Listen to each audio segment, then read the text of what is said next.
एक साधु वर्षा के जल में प्रेम और मस्ती से भरा चला जा रहा था कि इस साधु की नजर एक मिठाई की दुकान पर पड़ी, जहां एक कढ़ाई में गर्म दूध उबाला जा रहा था। तो मौसम के हिसाब से दूसरी कढ़ाई में गर्मा गर्म जलेबियां तैयार हो रही थी।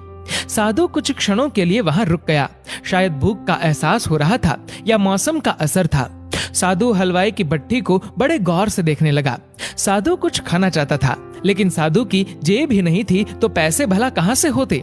साधु कुछ पल भट्टी से हाथ सेकने के बाद चला ही जाना चाहता था कि नेक दिल हलवाई से रहा न गया और एक प्याला गर्म दूध और कुछ जलेबियां साधु को दे दी। साधु ने गर्म जलेबियां गर्म दूध के साथ खाई और फिर हाथों को ऊपर की ओर उठाकर हलवाई के लिए प्रार्थना की, फिर आगे चल दिया। साधु बाबा का पेट भर चुका था। दुनिया के दुखों से बेपरवाह वे फिर एक नए जोश से बारिश के गंदले पानी के छींटे उड़ाता चला जा रहा था। वह इस बात से बेखबर था कि एक नव विवाहित जोड़ा भी वर्षा के जल से बचता बचाता उसके पीछे चला आ रहा है। एक बार इस मस्त साधु ने बारिश के गंदले पानी में जोर से लात मारी। बारिश का पानी उड़ता हुआ सीधा पीछे आने वाली युवती के कपड़ों को भिगो गया। उस औरत के कीमती कपड़े कीचड़ से लथपथ हो गए। उसके पति से ये बात बर्दाश्त नहीं हुई, इसलिए वह आस्तीन चढ़ाकर आगे बढ़ा और साधु को कपड़ों से पकड़कर कहने लगा, अंधा है क्या? तुझे नजर नहीं आता? तेरी हरकत की वजह से मेरी पत्नी के कपड़े कीचड़ से भर गए हैं। साधु हक्का बक्का सा खड़ा था, जबकि इस युवा को साधु का चुप रहना नाखुशगवार गुजर रहा था। महिला ने आगे बढ़कर युवक के हाथों से साधु को छुड़ाना भी चाहा, लेकिन युवक की आंखों से निकलती नफरत की चिंगारी देख वह भी फिर पीछे खिसकने पर मजबूर हो गई। राह चलते राहगीर भी उदासीनता से ये सब दृश्य देख रहे थे, लेकिन युवक के गुस्से को देखकर किसी में इतनी हिम्मत नहीं हुई कि उसे रोक पाए।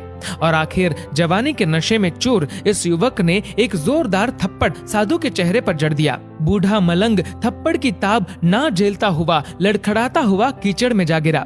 युवक ने जब साधु को नीचे गिरता देखा तो मुस्कुराते हुए वहां से चल दिया। बूढ़े साधु ने आकाश की ओर देखा और उसके होठों से निकला, वाह मेरे भगवान, कभी गर्म दूध जलेबियां और कभी गर्म गर्म थप्पड़, लेकिन जो तू चाहे मुझे भी वही पसंद है। ये कहता हुआ वह एक बार फिर अपने रास्ते पर चल दिया। दूसरी ओर वह युवा जोड़ा अपनी मस्ती को समर्पित अपनी मंजिल की ओर अग्रसर हो गया।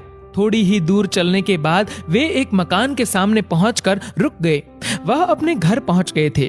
वे युवक अपनी जेब से चाबी निकालकर अपनी पत्नी से हंसी मजाक करते हुए ऊपर घर की सीढ़ियां चढ़ रहा था। बारिश के कारण सीढ़ियों पर फिसलन हो गई थी।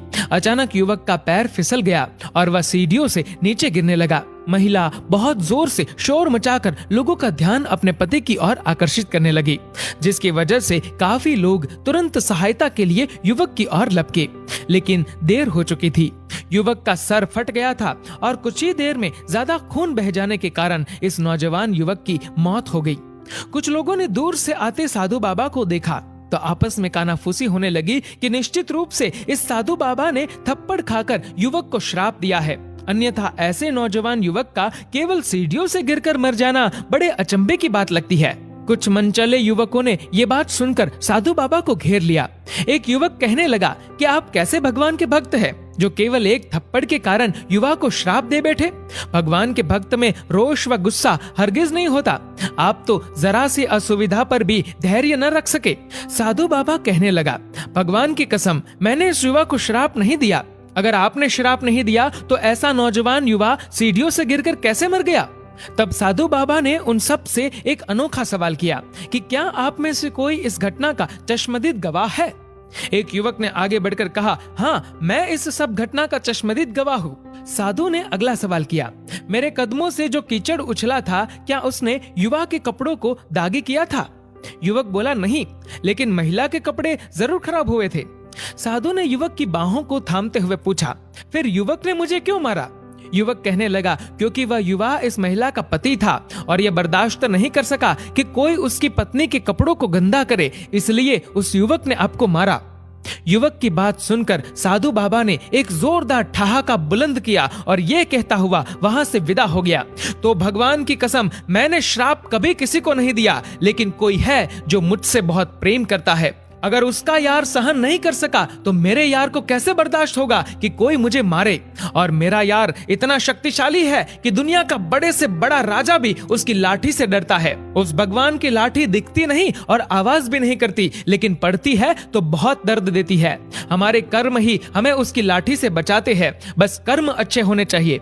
हमारी संपत्ति के उत्तराधिकारी अनेक लोग हो सकते हैं, लेकिन कर्मों के उत्तराधिकारी केवल हम स्वयं ही होते हैं। दोस्तों, इस वीडियो को लेकर आपकी क्या राय है, नीचे कमेंट करके जरूर बताएगा। और अगर आपको ये वीडियो अच्छा लगा हो तो इस वीडियो को लाइक करेगा, शेयर करेगा ज्यादा से ज्यादा लोगों तक। और ऐसे ही और भी इंस्पिरेशनल वीडियोस के लिए सब्सक्राइब करें हमारे यूट्यूब चैनल को और फेसबुक पर फॉलो करें हमारे पेज को। धन्यवाद।